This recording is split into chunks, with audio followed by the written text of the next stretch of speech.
what the IDF faces is far, far more complicated and complex than what we've seen in all these sieges in Mariupol. What is much more complicated in this particular case, like Mariupol to some extent, is the underground factor.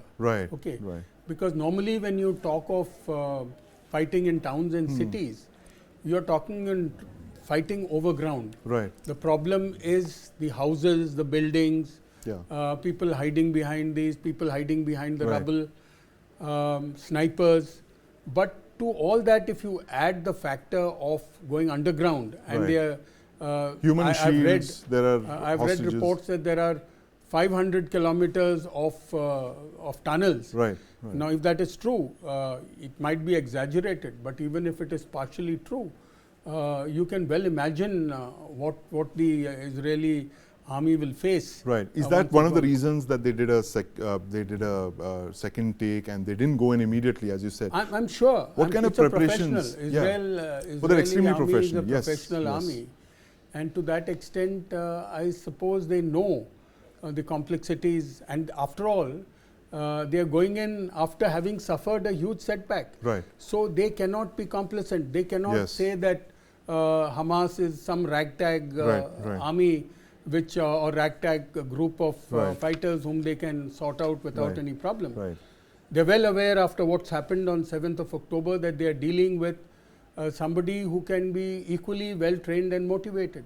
So to that extent, I'm sure they are going about this in a very, very deliberate manner, examining what exactly they're going to face, and to that extent, they would be training and preparing for this. What kind of preparations do you think they would do? Because, I mean, one is very well versed, as you mentioned, with the Israeli Defense Forces. They're very meticulous, they work to a plan, they're very professional army, and one has the example of the rescue at Entebbe, where they literally in a matter of hours, they put together a rescue operation. Do you think that as of now, they would be working out a contingency, rehearsing for storming tunnels, for instance? What kind of preparations could there be? They would be doing these things. What you have to remember is that the Israeli army, the bulk of the army are reservists.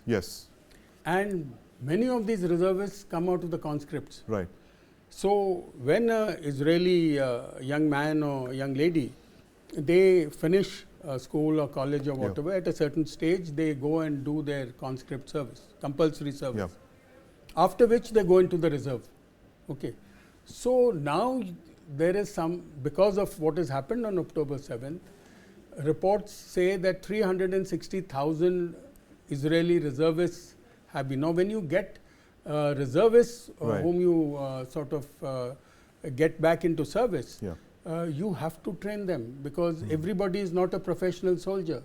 So there are professionals, soldiers who are very, very professional, and I'm sure we've all heard about the professionalism of the Israeli Defense Forces. But the bulk, there is a very, very large component who are reservists and who are conscript soldiers who have not really fired a shot faced a proper war situation. And like I told you, this is going to be tough, and you're facing somebody who's also well trained and motivated. So to that extent, there will be a lot of training going on at the moment, and like you said, it will be all sorts of you'll be recreating the sort of situation that they are likely to face. You'll be creating those sort of situations, and then you will be playing that through war games for the senior commanders and at the tactical level, at the battalion commander level, brigade commander level. They must be all, they'll get into this physically.